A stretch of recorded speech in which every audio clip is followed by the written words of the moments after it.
Okay, hello everyone. We're gonna start. So welcome to our conference, our third conference of the Climate Run and our first conference of this week. It's actually our first in-person event. And so first of all, we want to make this interactive. So you can use your mics to speak at any moment. And we will also have a Q&A session at the end. So just turn them on and remember to do so that Zoomers can also hear you. So today we have the pleasure of having with us Southpole, a sustainability consulting firm. We have Chris Wei, Joanne Chan, and Matt Sprague joining from Sydney. So Chris holds a Bachelor in Environmental Studies at NUS, and he's worked at EY and Southpole as a sustainability consultant. Joanne holds a Master's in Environmental Sciences from the University of Copenhagen, and she has worked in the Sustainability Department of Singapore Airlines and is currently a senior associate at Southpole. And Matt is a chemical engineer. He actually went to the same university as I did at Bath. And after working for several years in energy and renewables, he is currently a principal consultant at Southpole, joining from Sydney. So the reason why we started the Climate Run is because we believe that in business schools, and particularly at INSEAD, we do not learn about what the impact of sustainability indicators will be in our businesses. And after having a few classes in this theme, I learned that the impact will not only be on the planet, but also in our economic indicators and our economic performance. So we learned that the dichotomy between business and sustainability is disappearing and in many cases no longer exists. And that is the reason why we're here today. I believe we can no longer ignore the environmental and social externalities of our actions as business leaders. So without further ado, please join me in giving a warm round of applause to Chris.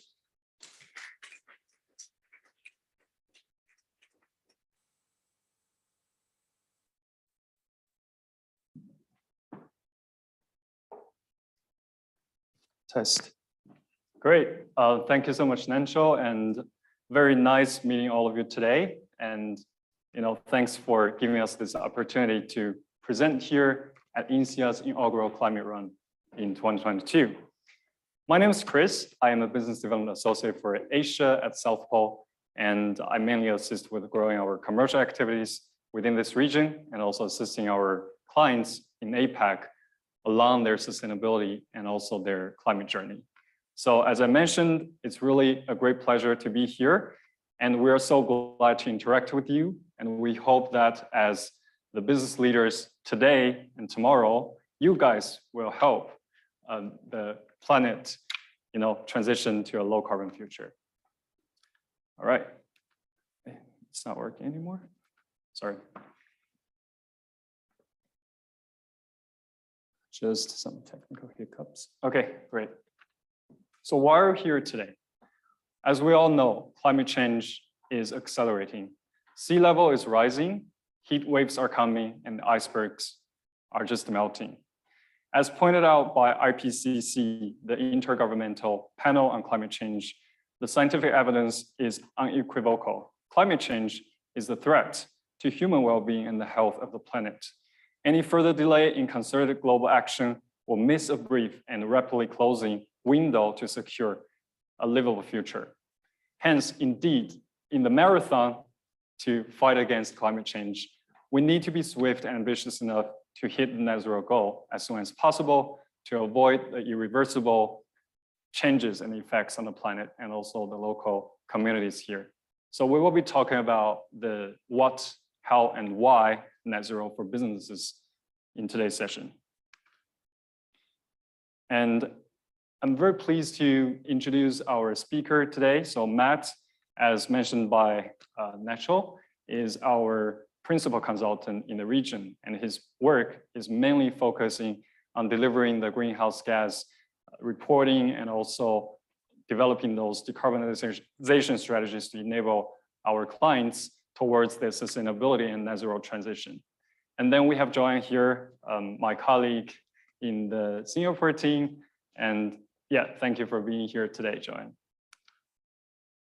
So for today's presentation, we'll just start with a very brief introduction to Southpole for those of you who are not very familiar with us, and also, not to the full extent to our business.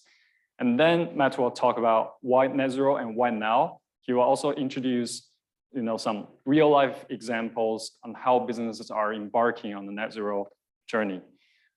Later, we will just spend a few minutes on the career at Southpole, and we will end today's conversation with a live Q&A session at the end. Starting off with a brief introduction to Southpole. So Southpole, we are the leading climate solutions provider globally, and also the biggest emissions reduction project developer in the voluntary carbon market. We are a profit for purpose organization, and we were founded in 2006 in Switzerland. We are here to really enable the corporate capital market and also the public sector to really transition in a low carbon future, and also to enable them reduce their impacts and also mitigate risks and create values towards their sustainability journey. We started primarily as a carbon project developer, and today we have the biggest portfolio of the climate action project around the world. But over the past 16 years, 16 years, we have diversified our business, and we have a very strong advisory unit as well. And today we've grown to more than 800 sustainability professionals and experts around the world in more than 28 offices and representations.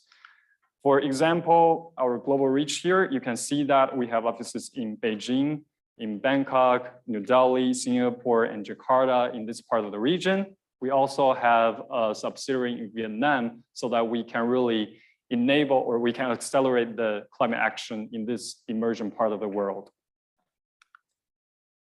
And lastly, just let me briefly introduce Southpole's 5-step climate journey for organizations to become climate leaders. Matt will talk about this in more detail later, especially in relation to net zero ambition. But the first step is really measuring footprint and also assessing the climate risks. Once you understand this basis of your climate journey, of course, it's time for organizations to set science-based target, develop the decarbonization roadmap, and also to reduce the footprint according to the different milestones in the decarbonization roadmap. We then move on to financing the climate actions via purchasing carbon credits or investing in climate funds to tackle those unavoidable residue emissions in any organizations. And lastly, of course, communicating the sustainability efforts and also your leadership to the internal and external stakeholders, and also try to lead and also influence your suppliers, your buyers in your industry to be climate leaders. Okay, so without further ado, I will hand it over to Matt to talk about the journey towards net zero. Matt, the stage is yours. Thank you. Thanks, Chris. Hi, everybody. It's great to be talking to you today. As Chris mentioned, I'm based in Sydney as an associate director in our climate strategies team.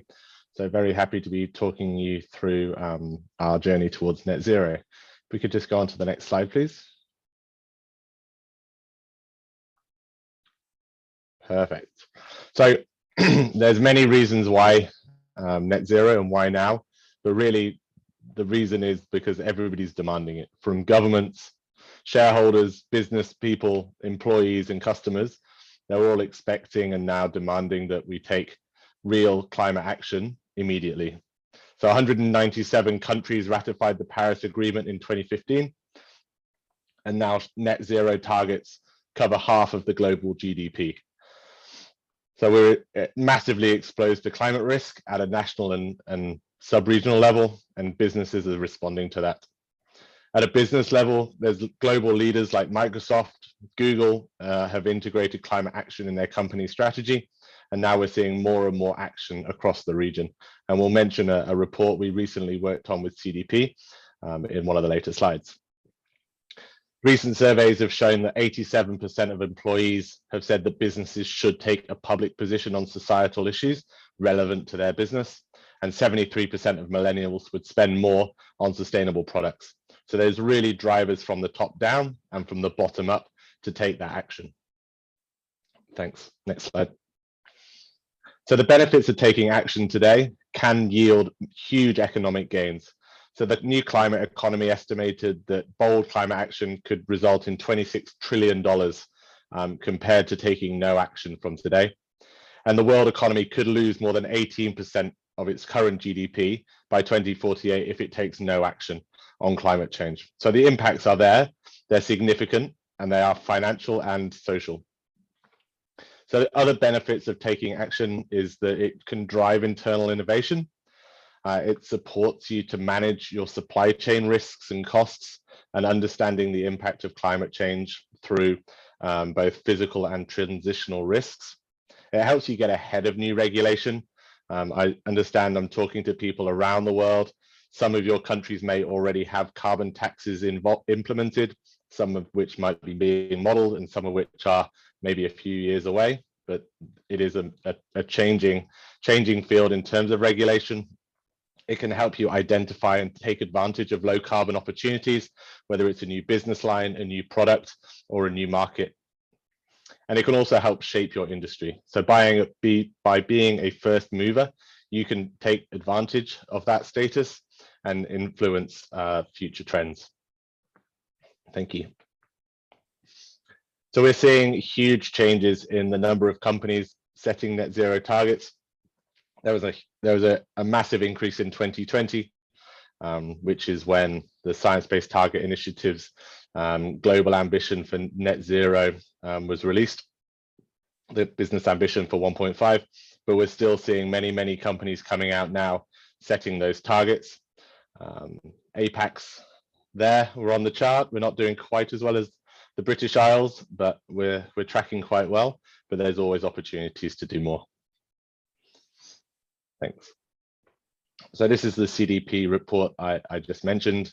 So we recently released this in partnership with the CDP, and based on the survey data, it showed that 8% of companies have set net zero targets and reported that they're in place. But we got around 4,000 companies reported their data across APAC, and that's a 29% increase on 2020. So that's a great trend in itself, that people are starting to take notice and starting to report to credible bodies. 76% of those companies have a process for identifying, assessing and responding to climate risk. 80% have disclosed their Scope 1 emissions. 66% have disclosed their Scope 2 emissions, and 65% had emissions reduction targets. Scope 3 was much lower in terms of reporting. And as I said, that 8% setting net zero target shows the level of ambition that we can increase across the region to meet the Paris targets. So quickly to touch on some definitions, there are many definitions being used, but these are the three that we use at Southpole. Climate neutral is the first step on the journey quite often. So this is achieved by balancing all of your unavoidable emissions by purchasing carbon credits from projects that avoid or remove emissions from the atmosphere. It's robust action and it can be achieved today. So it's a look over the last 12 months, understanding your greenhouse gas inventory, also known as your carbon footprint, and procuring that volume of carbon credits from credible projects. Net zero, on the other hand, is the big target that everybody is setting today.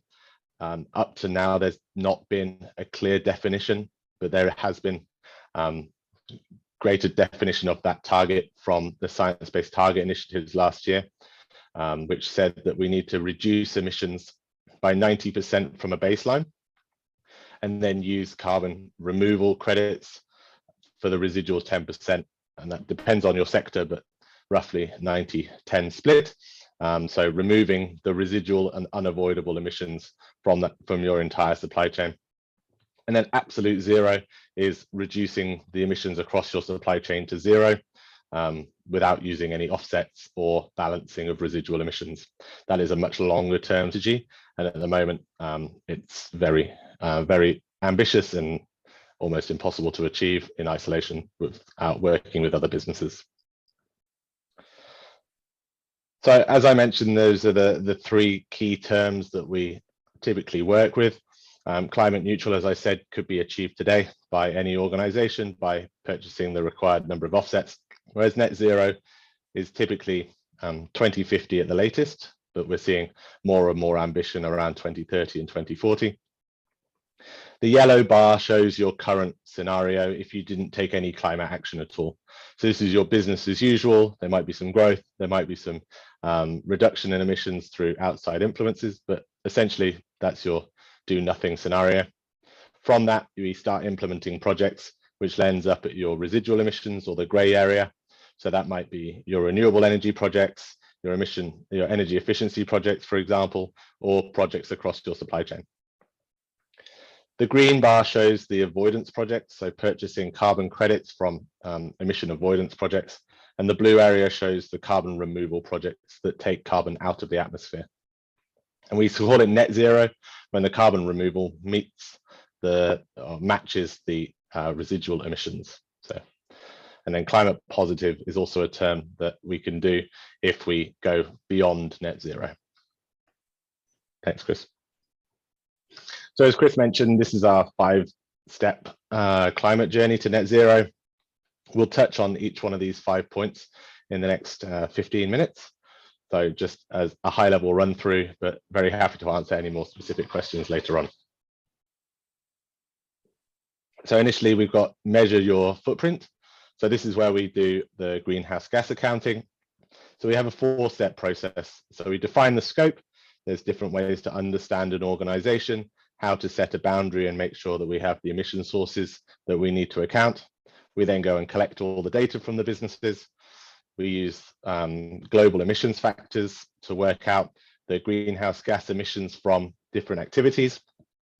And then we report the results back to the clients. And then that results in your carbon footprint. And that's your greenhouse gas inventory, which can be used as your base year to set targets or to purchase credits to become climate neutral. So when we talk about a carbon footprint, this is based on the Greenhouse Gas Protocol, which is the leading standard for greenhouse gas inventories for companies. And they break it down into 3 scopes. Scope 1 is your direct emissions. That's from activities on your company premises, such as natural gas in hot water systems, company vehicles. It's gases that come off refrigerant plants or processing emissions. Scope 2 is your indirect emissions, and that comes from grid electricity, purchased steam, purchased heat and cooling. And then scope 3 covers the rest of your supply chain. So they're also indirect emissions, but they cover everything from the raw materials you purchase, the business travel, the transportation, and even the end of life of the products that you sell. So understanding which emission sources are applicable to you is the first step in the process. The other first step can often be understanding your climate risk and opportunities. So we work closely with a lot of clients on their TCFD, or the Task Force for Climate Related Financial Disclosure, to understand those material, physical and transitional risks. The TCFD was established in 2015 and released their framework in 2017. And up to now, there's been a significant adoption rate, with the number of people adopting TCFD increasing 72% over the last few years. It's considered the international best practice, and it's being taken up predominantly by financial institutions, and is now becoming a requirement under a number of governmental reporting systems, such as Japan and New Zealand are looking to implement mandatory reporting for certain sectors of their economy. The benefits are that you identify the risks across your material risks across your supply chain. It helps you quantify those risks and communicate them in a financial impact, and therefore start to identify opportunities to decrease that risk. And it helps have common reporting across different organizations. Thanks. So there is a significant business case for managing your climate risks. Similarly to greenhouse gas reporting, it helps you seize those opportunities through effective adaptation. So can you change your business model before those risks impact the profitability or the production of your company? It reduces the transition costs. So by moving early, you might reduce the long-term impacts and long-term costs of adapting to a future climate. It maintains trust with stakeholders. It shows that you're taking climate change and climate risks seriously, especially through shareholder action, and also clients are looking to understand what their companies are doing in terms of this space. And then it obviously helps climate risks and uncertainties. It helps inform decision-making and long-term strategic planning. Thanks, Chris. So the next step is then to set targets and reduce the emissions across your supply chain. So when we look at decarbonisation strategies, when we're building a net zero target, we know we need to reduce emissions across scopes 1, 2, and 3. We know we need an element of avoided emissions from outside of the value chain, and we know we need some carbon removals for our residuals. But up till last year, we didn't know how much of each, or by when, or what's good quality ingredients. So fortunately, if we just go on to the next slide, the Science Based Target Initiative has given us the answers. So that last October, they released their net zero standard, which is the best practice for target setting. So we work with the science-based target methodologies to set near-term targets, which are within 5 to 10 years of the target, so 2027 to 2032, and also net zero targets, which are 2050 at the latest, and aligning all of those targets now with a 1.5 degree ambition. So driving clients to be responsible for their emissions and aggressive in their emission reduction strategies. Thanks, Chris. So when we look at emission reduction pathways, we can set the target using the SBTi methodologies, and then we need to identify what opportunities we can take to get to that target. So this is very high level, obviously, but we can build emission reduction pathways, including energy efficiency, which can reduce, say, natural gas or electricity on site, and the corresponding emission reduction. Renewable energy procurement through energy attribute certificates, rooftop solar, or power purchase agreements. Other efficiency through waste reductions, for example, or maybe it's driver monitoring on transportation. And then we get to the other ways to be explored, or also known as the gap to target. So we can identify how much more either research or how much more looking a company needs to do to be able to achieve that science-based target, for example, by 2030. And roughly speaking, it's a 4% a year reduction, so 42% reduction over a decade. So we need to be pretty aggressive and ambitious in looking for emission reduction projects. Thanks. So jump on to the next slide. Scope 3, similarly. So we look across all 15 categories of Scope 3 emissions to identify those reduction measures and align those to a Scope 3 emission reduction target. The Science-Based Target Initiative requires that you set a Scope 3 target if your Scope 3 emissions are greater than 40% of your total footprint, which is the case in the majority of the clients we work with. The CDP found that on average, Scope 3 emissions were 11 times greater than Scope 1 and 2. So by ignoring Scope 3, you really are ignoring the larger portion of your global impacts. And identifying these reduction measures can align you better with your clients. It can also improve engagement with supply chains and reduce your climate risks too. So that was step 2 and 3. That was setting the targets and reducing the emissions. The fourth step is financing climate action. So I mentioned achieving net zero and climate neutral status requires some use of carbon credits. One carbon credit is equal to 1 ton of carbon dioxide, either being avoided or being removed from the atmosphere. And a carbon credit is a tradable certificate that represents the avoidance or removal of that carbon dioxide from the atmosphere. So these are a very powerful, which companies are using to take that first step in climate action. But we do need to see the emission reduction through the supply chain, as well as the use of offsets or carbon credits. So there are reasons why you would purchase carbon credits as part of your climate strategy and your net zero work, even whilst you decarbonize your supply chain. It shows you're taking early action today. So if this can help start the journey, it can help you make sure that you're showing climate action whilst other technologies mature, while you set the strategy in place, and while you start implementing the projects that you've identified to decarbonize your supply chain. It can help enhance your brand reputation. So it is a good way to win and retain new customers and attract the best internal talent as well by demonstrating that climate action. Really powerfully, it helps set an internal carbon price. So it shows your financial team the cost of the emissions that you're creating, and then that gives you a benchmark price against which to assess the decarbonization projects. And hopefully over time, as carbon increases in price, more and more projects become financially viable to drive decarbonization across the business. And it also supports sustainable development.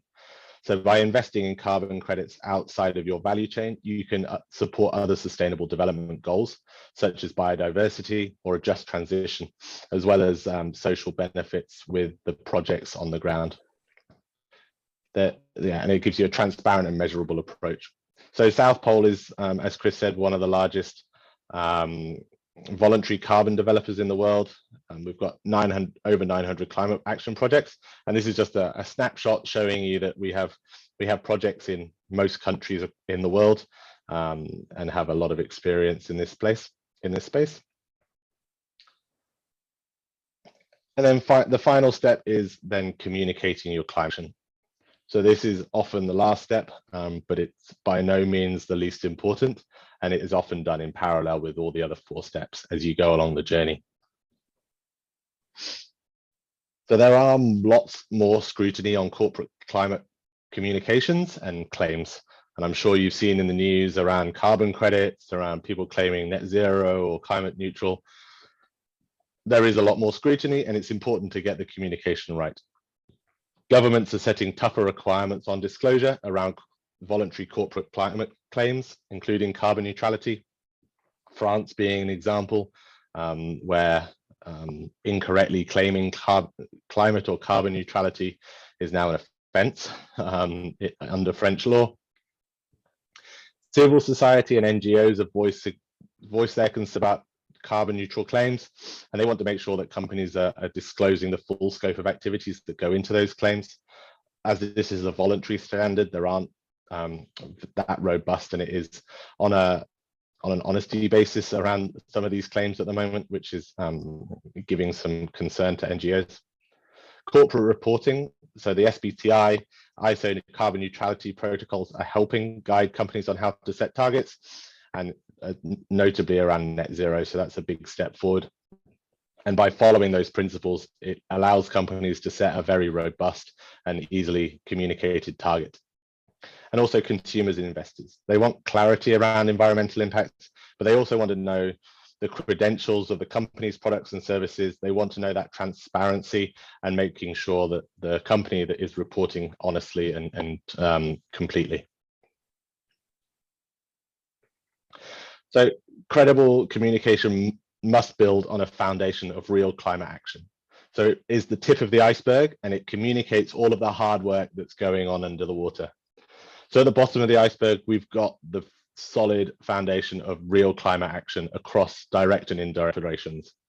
So even if you focus on communicating just a few key activities that resonate with your stakeholders, you've got to take the climate action to earn the right to communicate and inspire. And at the top of the iceberg, we then have the marketing and communications. So this is the visible story that's inspiring, authentic, and relevant to your stakeholders, and communicating the actions and the direction that the company is taking. So when we suggest to our clients around communicating and leading, there's 3 key steps. One is around disclosure. So being transparent, open around what you've disclosed, what you haven't disclosed even, helping raise internal and external awareness on the climate action you're taking is really important. And the CDP format's a great place to start. Your company website is an even easier place to start around putting out sustainability reports, for example. Secondly, is around stakeholder engagement. So it's becoming more and more apparent that climate action doesn't and cannot happen in silos. There is almost no way to be net zero on your own. So you need to make sure that your teams, your clients, your partners, your suppliers, everybody comes along on your climate journey, and engaging them early can make a big difference. And thirdly, around advocacy. So advocating for change at a global, national, and industry level, leading that space and getting the change that you need to be able to decarbonize your supply chain, and also your peers' supply chains is becoming more and more important too. So I think we'll get onto Q&A in a second, but we just wanted to present 3 case studies from existing clients of ours that are showing sustainability in a very different way. So if we just jump onto the next slide. So Sendel's our client. They're a B Corp in Australia. Sorry. They're a B Corp here in Australia, and they're a carbon neutral shipping company. So they do logistics and shipping. They've got operations here in Australia and the US, and they've been 100% carbon neutral from their inception. So they set up as a sustainable logistics company, and it really embedded sustainability into the foundations of that company. So they've been offsetting with us their whole journey. So that's amazing. And now we're starting to talk to them around decarbonization. They've implemented a solar powered delivery fleet in Sydney as a trial, but really driving change in that industry.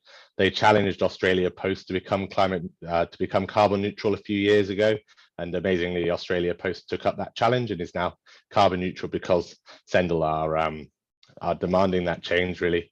And recently, I don't know if you saw, they built a great big cardboard bear in Seattle to show some of the climate impacts on Earth Day. So they are really making a lot of noise and doing some fantastic work in this business, and really showing that success does not have to differentiate from climate action. Thanks, Chris. Next slide. Another client of ours is Ayala, and this is a really fascinating example because they are the Philippines' largest conglomerate. They have operations all around the islands, and they have many different business units, from manufacturing to land to property and a bank. And we're just starting to work with them on their net zero journey. So this shows that it's never too late to start. They are a huge organization, but really it's required across these significant businesses as well as new starters to take that step, and we establish science-based targets and also net zero targets with them as well. And it's great to see the Philippine organization taking that leap. And then finally, a client of ours is Nestle. I'm sure you've heard of. Everybody seems to have had at least some of their products. But this is another global organization that's taking climate action, especially across their scope 3, which is so big. So all of the emissions from the products that they use in their food is now their scope 3 emissions. So they're setting 2030 targets to halve their emissions, and they want to reach net zero by 2050. And they've expanded their greenhouse gas accounting to include all of the upstream supply chain and all the raw materials in those products as well, and driving transformational change across their product lines as well. And another big step they've taken is to use 100% renewable energy. And they've said that we're running out of time to avoid the worst effects of global warming. That is why we are setting a bolder ambition to reach a net zero future. So even Nestle is taking this very, very seriously because they understand the impacts it could have on their business in the future. Fantastic. That was the end of my piece. I will hand you back to Chris. Are we doing Q&A now? We will spend a few minutes on the career opportunities, and then we'll go to the Q&A. Is that okay? Right to you. Absolutely. Right to you, Chris. Okay, great. Thank you so much, Matt. And now I'm very excited to talk about some of the career opportunities at Southpole. So let me just start by asking a very simple question to all of you. How many of you want to have a career which is aligned with your passion and purpose? Could you please raise your hand? Awesome, thanks. I think it's 100%. And indeed, I think most of us in our generation actually would like to value the work, the purpose at work a lot.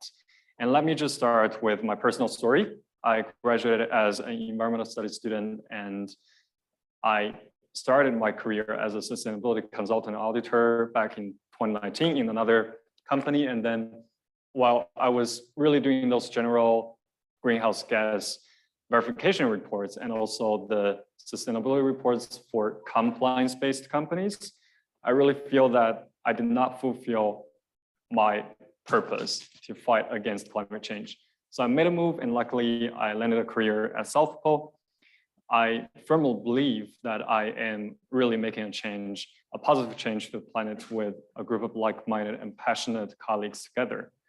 And what I like about Southpole the most is that we are still so entrepreneurial, although we really expand very, very rapidly. And because we're entrepreneurial, we can always innovate, and we can always adapt to, like the different organizations to support them in the best way possible. And as an ever-growing company, we firmly believe that everybody can really contribute to fighting against climate change. Here is just a very, very simple snapshot from our career page. 9 job positions, but you can already see that they're in many different teams. For example, the commercial team, the consultancy team, the carbon project development team, and also the central corporate functions team around the world. So if you're interested in exploring a career with Southpole, feel free to visit our careers hub for more information or approach any of us today. We'd love to hear from you. Thank you so much for your attention. So I will hand it over back to Nacho. Thank you.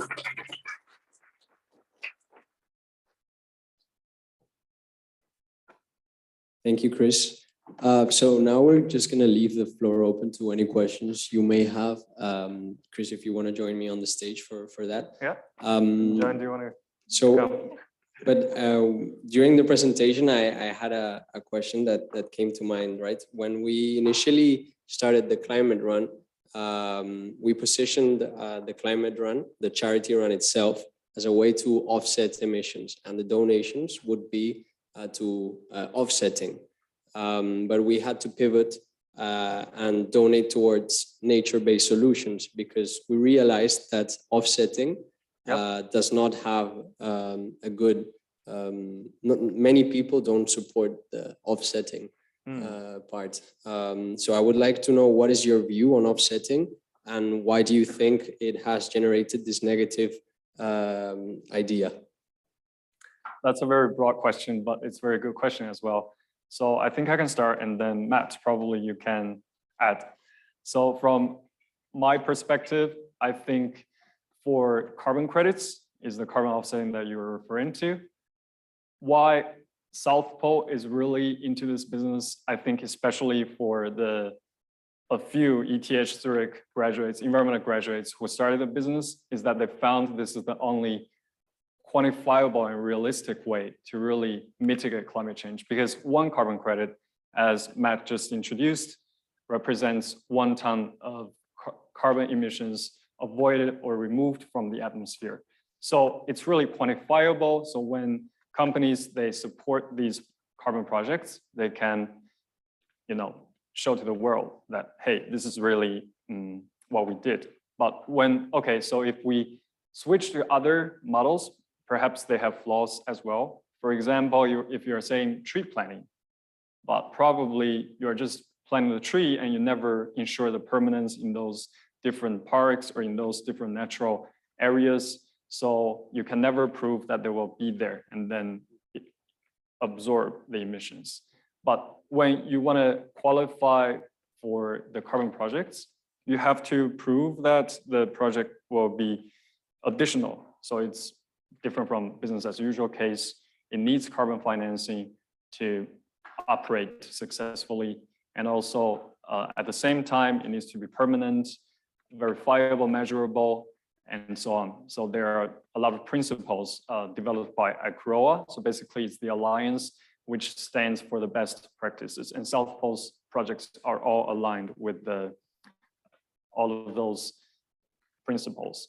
And when we are talking about nature-based solutions projects versus the other projects, indeed, I think a lot of businesses or private sector clients, they prefer the nature-based solutions projects, especially afforestation, reforestation projects, because they feel it, okay, it's not they feel, but it's also because they deliver a lot of co-benefits to communities. For example, improve the well-being in a lot of the different places. Our Kariba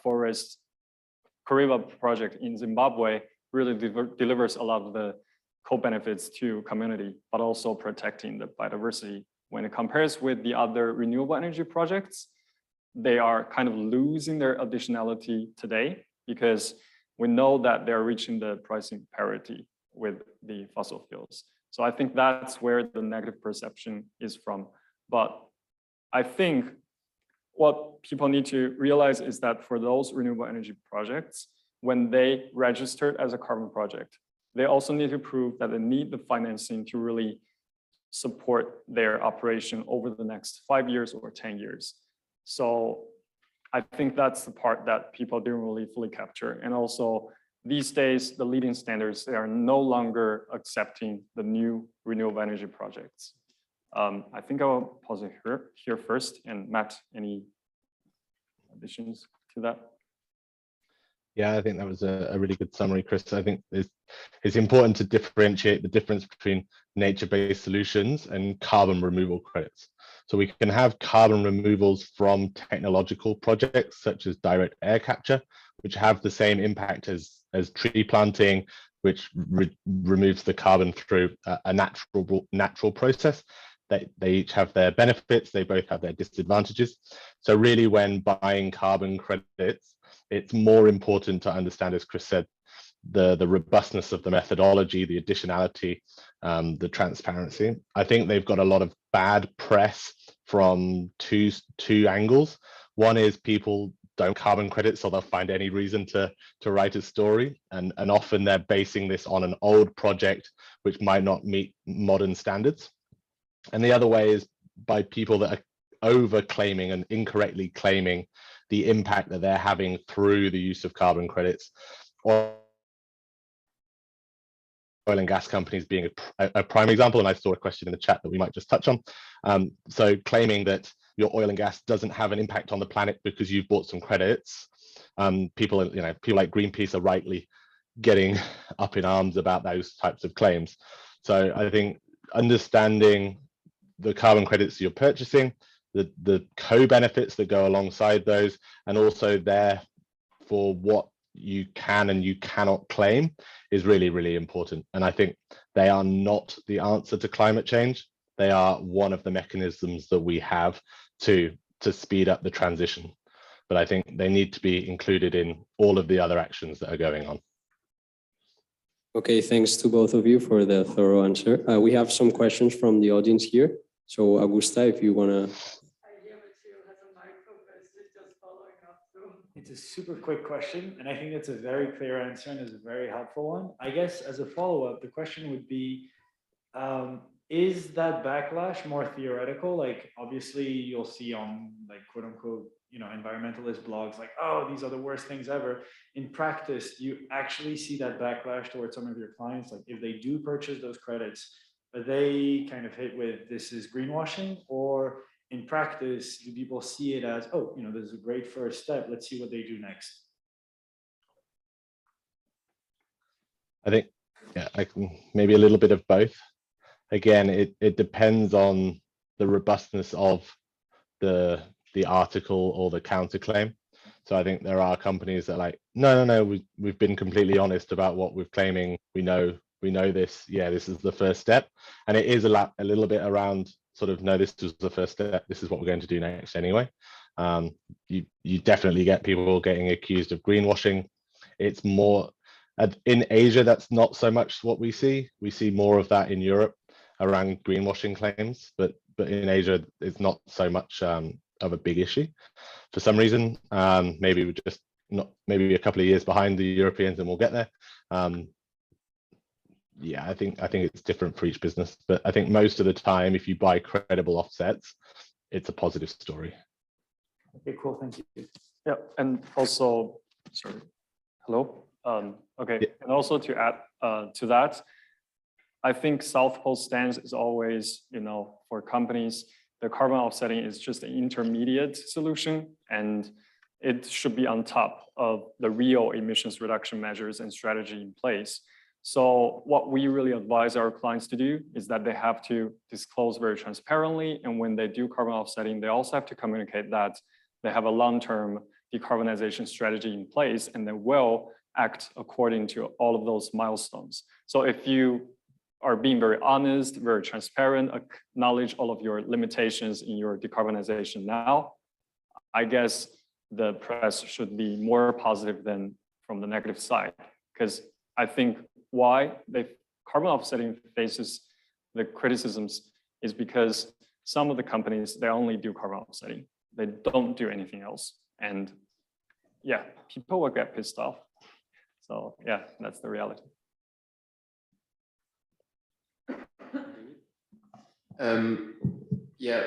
Bouncing back on that point, do you see more in your client portfolio people trying to reduce their carbon emissions through carbon reduction or carbon neutral practices? And which one do you think is going to be fastest to benefit on the climate? Pat, you want to start first? Yeah, I can take that one. So historically, it's been the carbon neutral. Do your greenhouse gas footprint, buy the offsets. Next year, do your greenhouse gas footprint, buy the offsets. That's the historical trend. I think we're now seeing that transitioning to, well, people are now appreciating that that's not enough. And we need to now we've always needed to decarbonize, but now there's a real impetus to decarbonize. So we're getting a lot of, from a consulting perspective, we're seeing the vast majority of people going, if they're doing the climate neutral, it's the first step because they've not done anything. But for people that have been doing stuff for the last, say, 5-10 years, they're now driving towards that reducing emissions. In terms of the fastest way to impact climate, we need to reduce emissions now. We can't buy offsets forever. We can't buy offsets. We can't do nothing and offset our way out of this. We need to reduce emissions down to 10% of current levels at least, and then offset. So I think we need the decarbonization, but the carbon offsets are a really useful tool. They're a financing mechanism, if you like, but they're not going to save us, to be honest. Should I touch on Ingita's question around, she just had 2 points. Sorry, I don't know if Ingita's a lady or a man. It's fine. Ingita had 2 points to ask. So is Southpole also involved in implementation of the strategies? A very strong.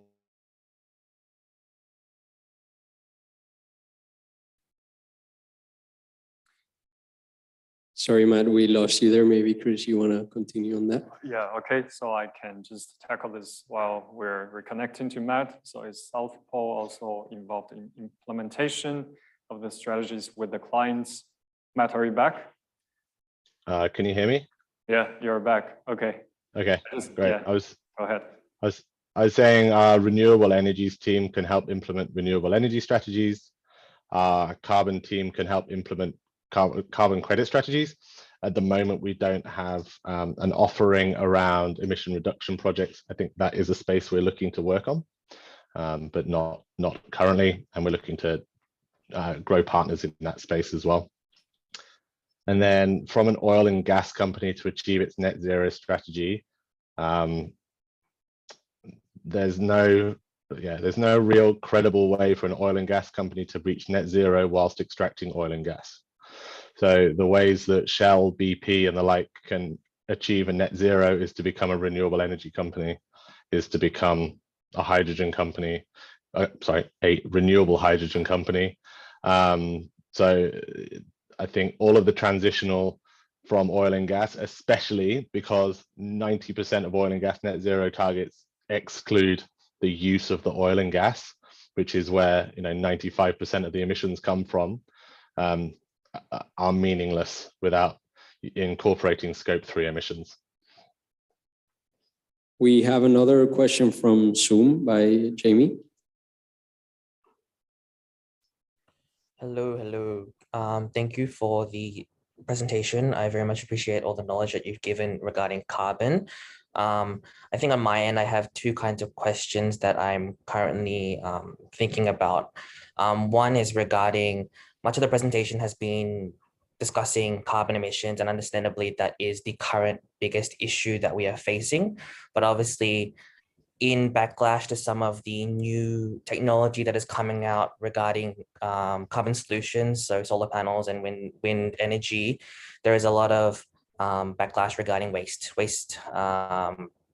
non-circularity, and even potentially harming biological systems. And I think what I'm asking is really, how much do companies really gauge the plethora of different issues that we are currently facing? Because obviously, with carbon being the biggest issue, a lot of the focus is on that. But sometimes we tend to lose out on the other issues, and we tend to go back, in a sense, on those. Yeah, so that's the question. Thank you. No, that's a great question, Jamie. And it's certainly a question we're seeing some of the more advanced companies starting to ask. So yeah, people that are sort of well established in their carbon journey are now looking at their circular economy, their biodiversity footprints, and all of those other impacts. It does sometimes get forgotten when we're talking about climate and also environmental impacts. So you know, the conversion to fully electric vehicles requires a lot of lithium. It's going to be mined out of the ground. You know, what is going to happen to those batteries once that they've reached the end of the life? Are they going to go back in the ground, or are we going to extract the lithium, re-refine it, turn it into new products? So yes, and our circular economy practice is now growing. They were just predominantly plastics, but they're getting more and more of these questions around sustainable packaging, waste, those as well as plastic. So pretty much all materials, and they're growing around those types of questions. But it's kind of, yeah, it's a big question that nobody's really asking at a large scale, but it's going to become more and more important. Yep, and also Jamie, I think a lot of companies, they're acting on the other environmental issues. For example, Nestle, our client, we are developing and implementing a water policy with them. So that's for water and land use. And then the other part Matt just mentioned, the circular economy or plastics practices, even like companies in Asia, they start to act. For example, we're helping a tech unicorn and to really help them measure their plastic footprint, actually not theirs, but the plastic footprint from a lot of the merchants on its platform. And then they want to see how they can steward the plastic journey and to really become a leader in that space. I hope that helps. Can I ask a follow-up to just Chris's question, Chris's answer just now? You mentioned Asia, and obviously, because we are much behind Europe in terms of regulation, in terms of standards, and it is much more of a fragmented market.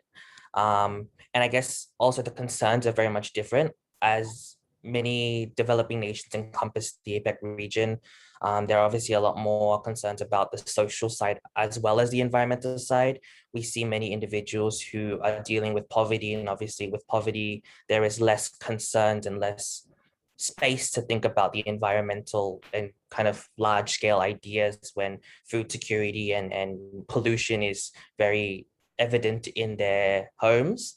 I just wanted to ask how you are gauging the response in Asia and how the companies have had to really deal with the plethora of, have you seen like a large success in the companies dealing with the kind of larger scale of issues that are currently on hand? I think, to be honest, we typically work with the bigger clients across the region, mostly in the more advanced economies in Asia. So, Singapore, Hong Kong, Australia, Japan. So we probably don't get involved in those types of issues directly that often. So sorry, I can't really answer that question, Jamie. It's a great question. We have a few questions from the audience. Augusta was first, I think. So as Jamie said, thank you so much for coming.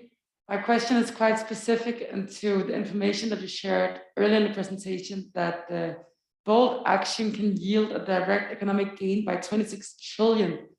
Can you speak a little to where this economic gain is retrieved from?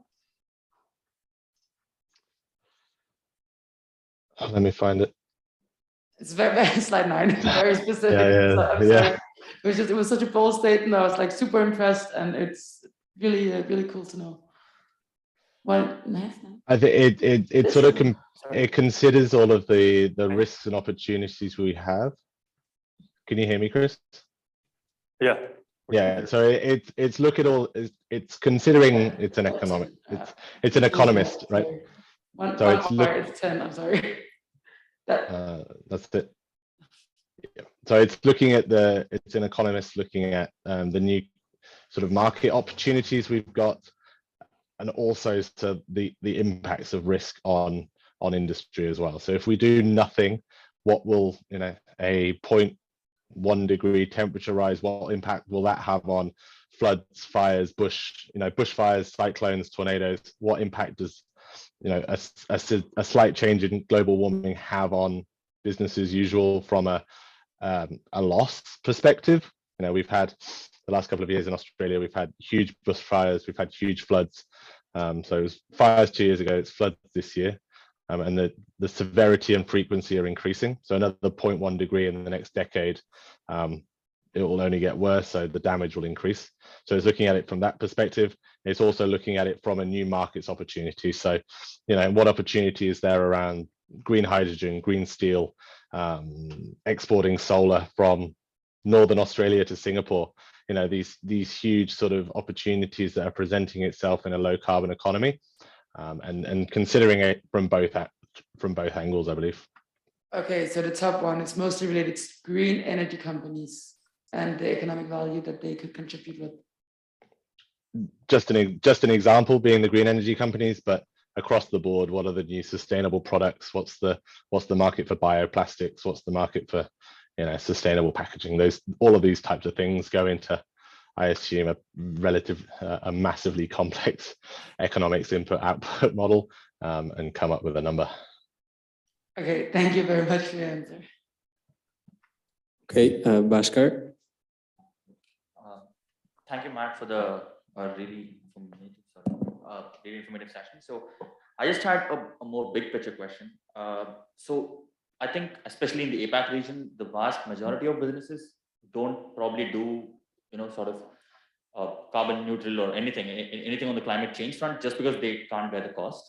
So how do you see the business case for sustainability just going ahead over the next decade or so? Like, how do we push forward a convincing business case for all these small, micro, medium enterprises, even the large ones that currently don't do anything on that front? Yeah, so I think it's identifying opportunities that have low or negative cost impacts, or a positive business case. So rooftop solar PV is a great example. If you're burning diesel in a generator, the business case for rooftop solar PV is incredible. It's a 1 or 2 year payback. So it's working out what those projects are to start with. LED lights are a no-brainer for the majority of businesses globally, and it's enabling them to implement that project. So obviously those projects require capital outlay if you're an SME. So maybe it's facilitating that borrowing power. Maybe it's supporting them through grants and funds if you're at a government or sort of a state level, and helping identify those projects. And as you go through to encouraging them to take those savings and either expand the business or have that into a rolling fund. So the savings they get from the solar pay for the lights, the savings from that pays for the, the electric vehicle, whatever it is. So getting it a bit of an impetus. It is a smaller company when you're trying to survive day to day, but really communicating the benefits, not only from a cost perspective in terms of these projects are going to cost you money, but from a, hey, but if you do this, you can then gain this market share, your products will be more sustainable, you might have a bigger sort of buying pool from a revenue perspective as well. So considering it from sort of both sides of the same coin. Yep, and also on the point about Asia, I think the situation is really evolving because everybody is really recognizing climate change is a crisis now. So at least for me, I only have 3 years of working experience, but I already experienced, like the company's attitude in this region is also changing. So when I started my career, I can see that a lot of the companies that are just compliance-based, when there's a listing rule, they will just publish some sustainability reports or other reports. But as we are progressing to 2030, in these 2 years, I think Southpole is also expanding in this region, and we see, especially those big companies in this part of the world, they're looking at Scope 3 accounting now. They're looking at like a decarbonization strategy. We just listed some of the examples from developing countries as well, Ayala Corporation or other big companies here. And we also have clients who came to us, they say, we are a supplier of Nestle. We are a supplier of some of the other big corporations that have this climate neutrality goal or a net zero goal, so we have to do something. You can see that since the climate change is a global issue, and also the economy is globally connected, whereas although the companies in this part of the region is still kind of like acting slower than their peers in Europe, they're acting. Yeah. Thank you. We had another question. Maybe just to add on to that, actually, like a lot of companies are interrelated, just like what Chris said. So for example, if a big company has set a net zero goal, but actually a lot of suppliers supply to this company. For example, a manufacturing electronic company, you will get parts from all over the world from different smaller companies that manufacture them, and they contribute to the emissions of the big company. So when a big company says, okay, I'm going net zero, and then it will put a pressure on the smaller companies as well. Otherwise, that is actually how the big companies also play the role in shaping the low carbon future, because they will now use this as a criteria to choose their suppliers. If you want to continue being my supplier, you need to measure your emissions. You need to know where you can reduce your emissions. Thank you, John. Nick had another question. Yeah, my question was more related to your work. I was wondering who in the organizations you work with, who are the stakeholders that you usually work with, or who are most concerned about sustainability issue? Is it, for example, really the CEO that has it on his agenda, or is it more people that are really passionate within the company that push those topics?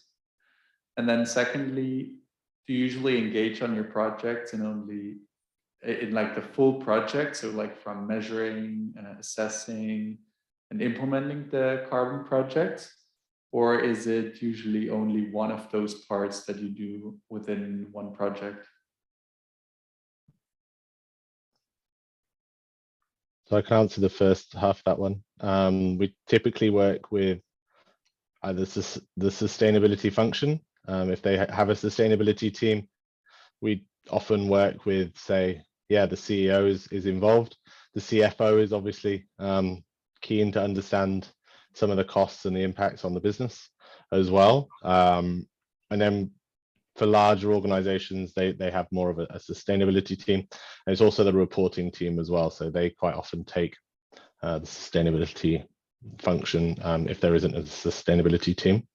But yeah, we've spoken to CEOs, we've spoken to heads of department, all the way down to sort of data collection teams as well.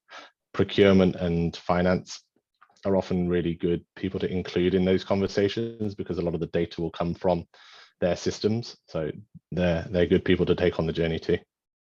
So sorry, I missed the second half of the question. Second part was more, you show 4 to 4 or 5 dimensions that you usually conduct projects around.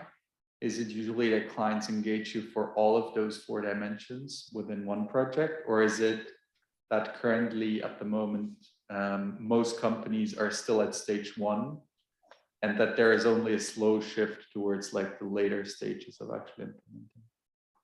Yeah, so I think, yeah, historically there's been a very slow shift, but that shift is increasingly speeding up. So we've normally just been engaged for the first step, which is the measure your risk, measure your footprint, and also the financing the climate action. That's obviously a big part of our business is the carbon credits, but then the setting the targets and reducing emissions on that step through to net zero. We're getting more and more companies, but historically it's not been such a large part of the business. Yep, and also from the business development perspective, we really can help support a company with each of every step in that climate journey that we just showed. So some of the clients, probably they're just starting, so we help them measure their footprint, the full JJ accounting. But then some of them probably have already measured their footprint, so then we will help them set science-based target, net zero target. And there are also companies who want to implement renewable energy strategy or financing climate action via investing in climate funds. So yeah, we can do the full suite if that's the client request. But then if they just want to do, step by step, then we can do that as well. Thank you both. We're running out of time, so if anyone needs to leave, please feel free, but we have a few other questions. Jamie had another question, if you want to raise that. Hello. Joanne mentioned a very interesting point before regarding small suppliers and scope 3 emissions. I just wanted to kind of gauge how these big companies are looking at this issue right now. Do we see most of them to reduce their emissions? Do we see most of them kind of pivoting to other suppliers who might have less emissions, or do we see them helping and assisting these small suppliers who might not have the capacity to transition with the transition? Yeah, I think I can just touch on that a little bit. So I think it is important to note that every company is at a different level of ambition towards climate, and maybe also like a different kind of understanding towards what it encompasses. So while many small companies, to them, the business line and the base, right, just earning money, being profitable is really important. So to them, really sustainability is not important. And that's why it is when the big companies that make a claim or make a stand that, yes, I'm going net zero. So if you want to be my supplier, you need to be on this journey with me. That's how really like there's a kind of pressure on, otherwise it would be better if I do nothing. Other kind of pressure would be maybe from the public perspective. If everyone in your industry is already changing, why are you still not changing? Why are you still being more pollutive than other people when there's already technologies available? Also, it can come from investors. So if a company, like companies that invest in your company is very, really prioritizes sustainability, then they would really make you to show some effort. Otherwise, they would stop investments. So yeah, it's important to note that everyone is on a different level of ambition. So we can see that quite across different industries as well. Matt, would you want to add on? No, nothing to add to that, Joanne. Thank you, Joanne. Do we have any other questions? If not, we'll wrap it up because we're 13 minutes over. Thank you so much to everyone for coming. And thank you, Chris, Matt, and Joanne for coming today. It was great to have you in person, and thank you for joining all the way from Sydney, Matt. So I wanted to promote our next event before we end. We have a talk at 3 p.m. tomorrow on Zoom by the Sustainability Director of the Olympic Games of Paris 2024. and she's going to be talking about how to implement and how to plan and implement the first carbon negative Olympic Games. So it's really adding value to the presentation we had today. So yeah, thank you all for coming. We didn't expect such a high turnout rate, and thank you very much to Southpole for your contribution today. Thank you, guys.